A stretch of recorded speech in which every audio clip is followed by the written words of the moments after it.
Okay, so pretty much this is the start scene for the game. So one of our teammates made the art for the game, and I was the one responsible for assembling it and coding the stuff to make, aka to make it a functional game. So this is a title sequence. I made the music for this. There's 2 tracks in the game. So the start scene music. The art is from my teammate, and then this is just stock Unity stuff, so it's a button and the title screen. So then the next thing you would have, you would press the start button, you get the instruction scene of how to play the game. The animations are from the same group mate, and then this is the game itself.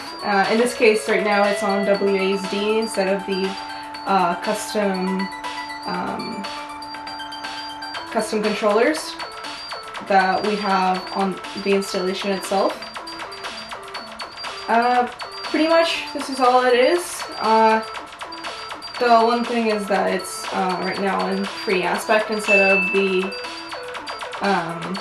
16:9 that the TV would be. Yeah, so this would be how it would look like.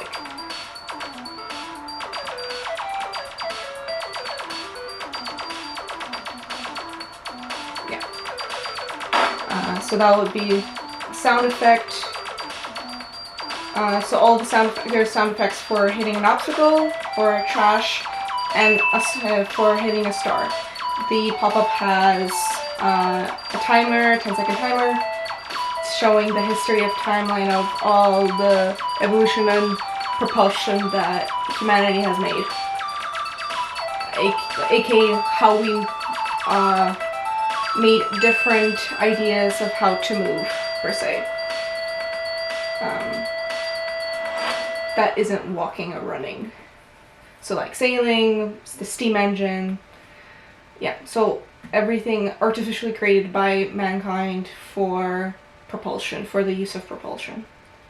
Yeah, and then this is a progress bar of how far you're in the game. This is Mars, you get to Mars, you win the game. That's the win audio, and then there is a function of if you don't press the restart button, it puts you back into the start menu. In case if no one wants to play the game and you're not stuck on the win or game over sequence. This is the game over.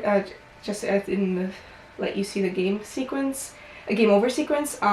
It isn't really different much from the win sequence, except from the UI and the audio, obviously. So let me just make it purposely die in the game. So same thing, you get a restart and whatever, and then if you press the restart button, you're restarting the game.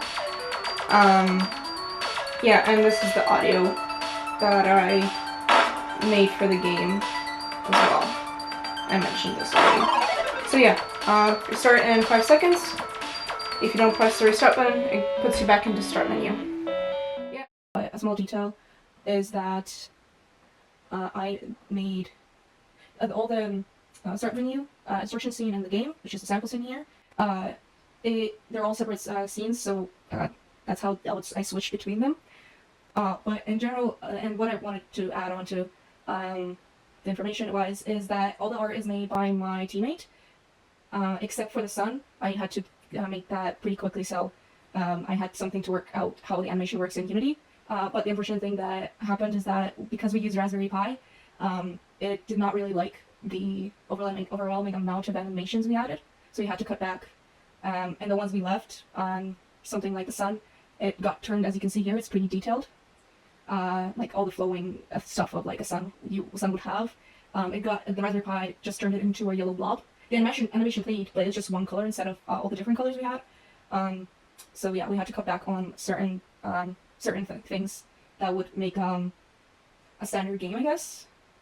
But in this case, I don't think anyone, when we were at the museum supervising the game, no one really, I guess, what's the word would be the way to describe it, no one's felt a loss for the lack of the aesthetic animations. It's a functional game. Everyone pretty liked it. Yeah. The only thing that I might have done differently, now knowing and experiencing how the kids played the game, we kind of, I assumed, for better or for worse, that kids are a lot more, a lot less impatient.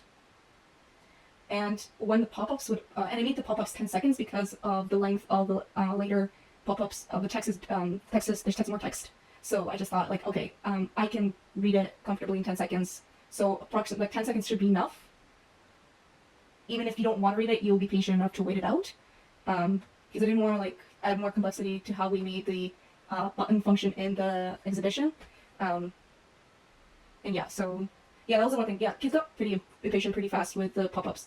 At least that's what my teammate who was supervising my other days told me. My day, I was fortunate enough to not encounter such kids. All the kids that played my game on my day, on the game on my day, were pretty patient. Yeah. I'm rambling. Okay. I think that's it. Yeah, that's it. Okay.